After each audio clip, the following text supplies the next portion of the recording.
অক্টোবরে 28 তারিখ সকলে ওই নৌকার বৈঠা লগি লাঠি সোটা যার যা কিছু আছে তাই নিয়ে ঢাকা চলে আসবে।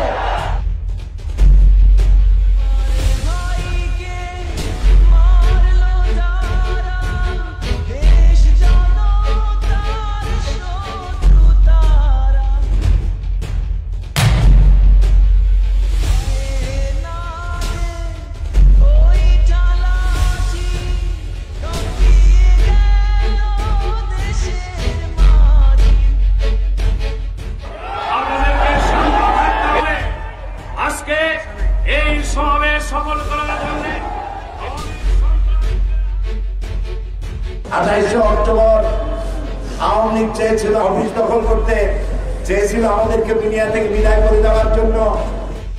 অক্টোবরে 28 তারিখ